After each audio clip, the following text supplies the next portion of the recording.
이번에는 우리가 농구공이 평균이 600이고 그 다음에 표준편차가 20의 제곱 이 친구를 따른대요. 이때 ND를 이미 추출해서 무게를 달아보았을 때 평균이 595 이상 610 이하 일확률이 0.818였대. 얘들아 그러면 이제 ND를 이미 추출해서 무게를 평균을 냈다고 했잖아. 그러면 이거는 평균이에요. 그럼 우리가 구하는 건 뭐가 되는 거냐면 X바가 595 이상 그리고 610 이하의 확률을 지금 구한다라는 거죠. 그러면 이 친구를 우리가 구하기 위해서는 우리가 표준 정규분포표를 이용해야 되니까 표준화를 해야 되는데 X바의 지금 분포를 아직 모르잖아. 그치? 얘를 표준하기 위해서 이 X바랑 지금 이 X바를 우리가 구해야겠다라고 생각을 하시는 거예요. 시그마를 구하자. 괜찮죠? 그러면 이 X바는 지금 얼마니? 600이 되죠? 그치? 그리고 시그마 X바는 루트 n분의 20 이렇게 되는 거야. 이게 지금 0.8185 이렇게 된대요. 그럼 얘들아 생각해봐. 우리가 Z에서 0.8185가 어떤 의미인지를 먼저 생각해보는 거야. 0.8185를 만들 수 있는 조합이 지금 뭐지? 어떤 거를 더해야 돼요? 옆으로 넘어오시면 3413이랑 4772를 더하면 8185가 나오는 거 괜찮아? 표준 정규분포표에서 보시면 1.0 옆에 있는 숫자가 0.3413이고 그리고 2.0 옆에 있는 애가 0.477이잖아. 얘네들을 더해서 0.8185가 나오는 이거를 너희들이 스스로 해야 된다고. 괜찮니? 그래서 얘를 일단 표준화를 하시면 이렇게 돼요. P, Z는요. 595에서 600을 빼는 거니까 마이너스 5 나누기 루트 n분의 20. 그 다음에 610에서 600을 빼는 거니까 10 나누기 20 루트 n분의 이렇게 되는 거죠. 그러면 얘들아 여기서 1.0이랑 2.0의 조합인데 얘가 1의 역할하고 얘가 2의 역할을 하는 거 알겠어? 얘가 더 멀리 떨어져 있으니까. 그래서 이만큼이 마이너스 1이고 요만큼이 2가 된다라는 의미예요. 이해돼요? 괜찮지? 그래서 루트 n분의 20 분의 10 얘가 2가 되는 거니까 이렇게 10은 2 곱하기 루트 n분의 20 그러면 10이랑 이거 날리고 루트 n은 4 n은 16이네 이렇게 계산을 하는 거죠. 그래서 내가 마이너스 1이랑 2 이렇게 했을 때 이 부분의 넓이가 0.8185가 된다라는 거야. 근데 여기서 얘가 600이고 얘가 595고 얘가 610이었다는 거죠. 그때 이 친구를 표준화했더니 얘가 마이너스 1 얘가 2가 되어야 된다라는 얘기야. 괜찮지? 우리가 구하고 있었던 건 요 n이고요. 넘어가죠. 비슷한 내용이에요. 계속 723번입니다. 시작. 723번에 1번부터 한번 해볼게요. 일로 갈게.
같이 한번 해보자. 1번부터.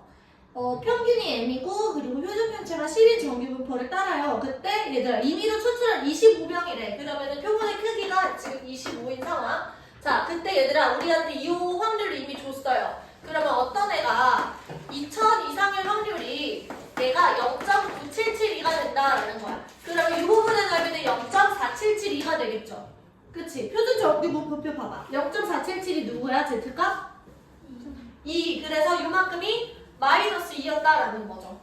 그래서 내가 2000의 표준화할 거예요. 2000의 m을 빼고 그 다음에 루트 m분의 5분의 시그마 얘로 이렇게 나눌 겁니다.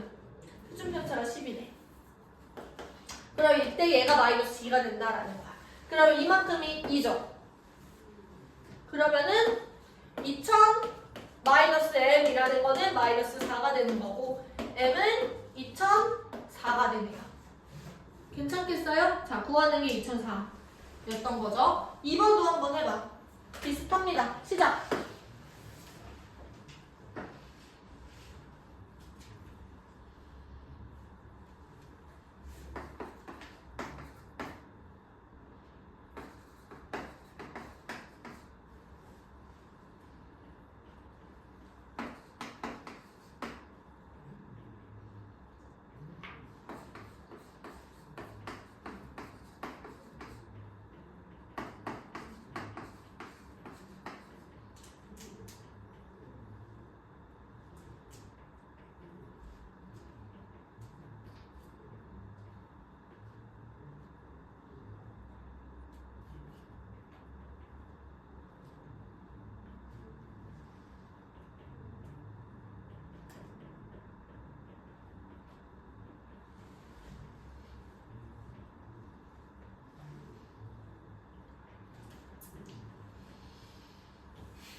해보자. 얘들아 지금 여기서 이거 힌트를 준 거야. 그러면 0.006이라는 숫자를 우리가 이용을 해야 돼요. 이렇게 있을 때 어떤 50이라는 숫자에 대해서 이만큼이 0.006이라가 된다라는 거야. 그러면 여기서 0.5에서 이걸 빼주시면 뭐가 남지? 4938. 그치? 그러면 요만큼의 Z값이 뭐였다라는 거야? 2.5였다는 거지. 50을 표준화하면 얘가 2.5가 되는구나 이렇게 되는 거예요. 그러면 여기서 이 X바 같은 경우는 지금 M 이렇게 나오고요. 지금 시그마 X바 같은 경우는 얘가 3.6이잖아. 그쵸? 근데 여기서 루트 M분의 시그마가 되니까 9분의 3.6. 그러면 얘가 0.4가 되겠네. 이해돼요? 그래서 우리가 50을 표준화할 거예요. 50 빼기 m 나누기 0.4 얘가 2.5다라는 식을 풀어주시면 20랩이 나오겠지. 이해됐어요? 네, 여기까지 필기.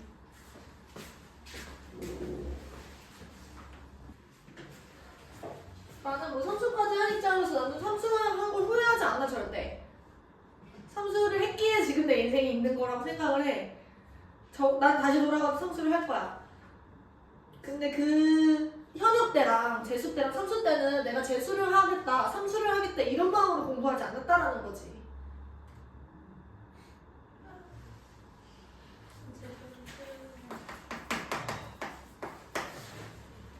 재수를 한 사람과 재수를 하지 않은 사람은 사실 엄청 다른 것 같기는 해. 약간 그 고뇌의 시간을 인생에서 거쳐내면 그 고독의 시간을 이제 그 견뎌낸 사람이 이제 좀 다른 느낌이기는 해요. 그래서 나는 재수를 했다고 삼수를 했다 하면 이제 묘하게 동질감이 생기면서 내적 친밀이 막 생기고 이렇게 반갑고 하면서 그 사람이 약간 대단해 보이고 약간 이런 게 있긴 하거든. 결과에 상관없이 그 사람이 어떤 학교를 갔느냐와 상관없이 재수를 거쳤다라고 하면은 그거 진짜 다 대단한 사람들이야. 뭐가 됐든 간에 자기가 스스로 이제 노력을 최대한 했다라고 하면. 근데 약간 회피성으로 재수를 하는 사람들, 누가 시켜서 재수를 하는 사람들 있잖아. 나는 이제 목동 출신이니까 내 학교 친구들은 막 부모님들 자기는 막 건국대에 만족을 하는데 부모님은 절대 건국대를 못 보내겠다 이런 말이 들어가지고 재수를 하는 친구들도 막 있고 막 이랬단 말이야. 막 미국으로 유학도 진짜 많이 가고 막 이랬어요.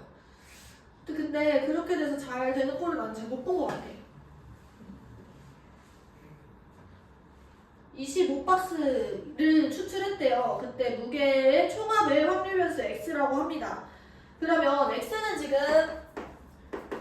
18, 그 다음에 4의 제곱 이런 정규분포를 따르고 있어요. 근데 x 바 같은 경우는 n이 지금 25인 거죠. 그때 p, x가 500 이상인가 총합을 x라고 한다라고 얘기를 하네요. x가 이걸 따르는 게 아니라 지금 이제 감자라고 해야 할까? 감자 한 박스가 이렇게 따르고 있고요. x는 뭐가 되는 거냐면 이 친구들의 총합이야. 이해돼? 그러면 얘들아 이 x라는 거는 x1 더하기 x 2 더하기 땡땡땡 x25를 내가 25로 나눈 거잖아. 이게 x바잖아. 그치? 근데 여기서 x를 뭐라고 정의했냐면 무게의 총합. 그러니까 얘네들을 지금 x라고 정의를 한 거예요. 그러면은 x바라는 거는 25분의 x가 되는 거고 x는 25 x바가 된다라는 얘기인 거겠죠. 그래서 우리는 지금 이런 거야. px 얘가 500 이상인 확률은 뭐랑 똑같은 거냐면 p 25x 바가 500 이상인 확률이랑 똑같은 거야. 그래서 얘는 2 곱하기 25 곱하기 12 이렇게 되잖아. 25, 25 날리면 x바가 20 이상의 확률을 우리가 쫓아가는 거죠. 그럼 여기서 우리가 x바 같은 경우는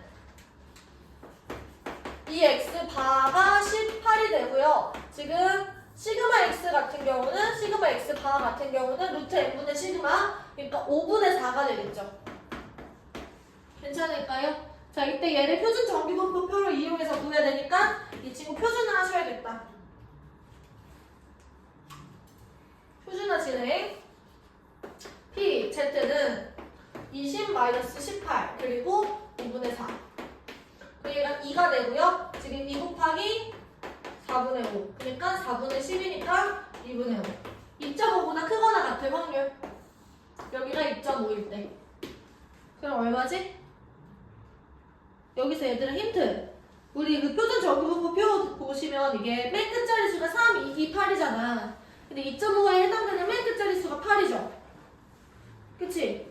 그러면 이제 현지에서 끝자리가 2인 걸 찾으면 되는데 2인 게 3개나 있네? 그러면은 계산하시면 돼요. 0.0062. 했죠? 729번 마지막 문제 한번 풀어보십시오. 시작.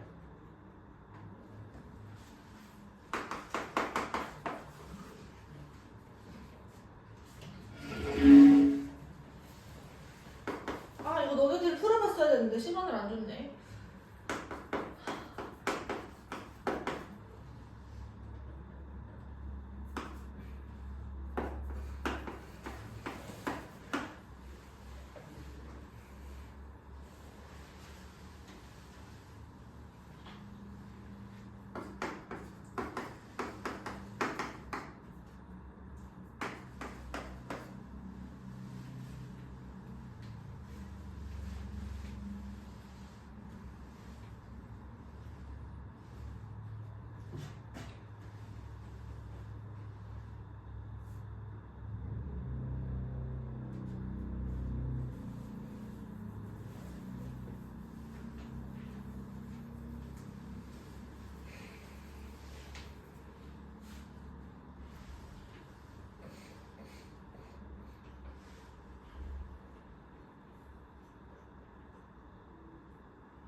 문과에서 정시 같은 경우는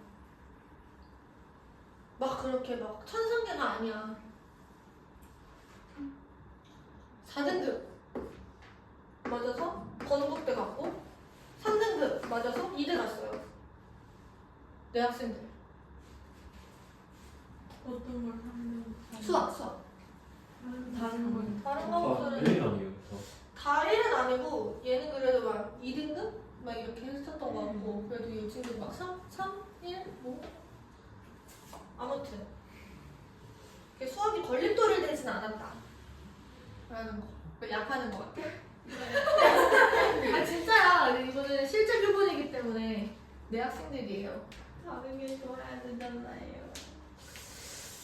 다른 게 나쁘면 안 되지. 근데 뭐 모든 걸 다 11114, 11113 이런 상황은 아니었어요.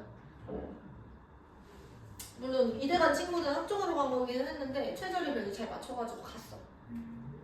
선생님. 그래서 예전에 문과 1등급이 현 통합 4등급이랑 같다라는 말이 있잖아. 그래서 내가 그때 가르쳤던 그 친구들도 걔가 3등급에 맞은 거면은 문과에서 1등급이라고 받았을 거야. 걔는 진짜 잘하는 친구였거든. 걔도 4등급 받으려면 막 못하는 친구가 아니었어요. 잘했어. 근데 너희들이 6월달 보면 아마 깜짝 놀라기는 할 거예요. 그거 6등급 쓰고 있는 그쵸. 6등급에서 4등급으로 올리고 이런 상황인 거지. 11월 달까지. 근데 3, 4등급이라고 해서 엄청 못 본 게 아니라는 거야. 잘 본 거예요. 통합에서, 문과 기준 통합에서는. 진짜 근데 많이 차이가 확 많이 났었어. 6월달이면 아니요, 그 옛날 문과 1등급 애들이랑 지금 통합인 상태에서 수능 본 애들이랑. 그래서 옛날에 그렇게 문과 1등급 받았던 친구들 지금 수능 풀려보면은 진짜 못 볼걸? 진짜 쉬웠어요, 나영은. 진짜 쉬웠어요. 그래서 무슨 얘기를 하고 싶은 거냐면 잘하는 친구들이 물론 있어. 수학 잘하는 친구들이 물론 있는데 문과를 지원하는 그런 학생들 중에서는 수학을 잘하는 친구들이 많지 않을 것이다 라는 거. 그러니까 1, 2등급 애들은 다 이과로 빠질 거고요. 3, 4등급이 많이 남을 거라는 거지. 문과에서는 지원해. 요즘엔 또 교차 지원해서 맞긴 해. 위에부터 이제 이과 애들이 막 문과로 막 교차 지원하고 나 때는 이제 서강대만 그게 가능했거든. 그래서 경영학과가 이과보다 훨씬 더 빡셌어요. 그 커트라인이. 아무튼 같이 해보자.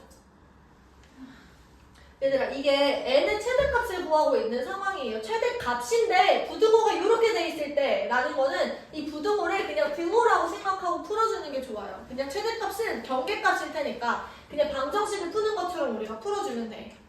괜찮을까요? 그럼 0.9332가 되는 그 순간은 언제일까를 우리가 확인을 했을 때 요만큼이 0.5인 거고 여기가 0.4332잖아. 그치? 그럼 이 z값이 얼마인 거야? 1.5겠죠? 그치? 그래서 135를 표준하면 1.5가 된다라는 거예요. 그래서 135. 잘못 그렸네, 그림을. 여기가 마이너스 1.5겠지? 0.433이니까. 그래서 135를 표준화를 합니다. 140. 그리고 우리가 n개, 루트 n분의 20. 루트 n분의 20. 이 친구가 마이너스 1.5다. 이거 풀어주시면 A 나온다라는 겁니다. 아셨죠? 애매하게 푸는 게 아니라 진짜 93321 때 그때 최대값이 나오는 거야. 답이 나와야 되니까 경계값을 물어볼 수밖에 없어.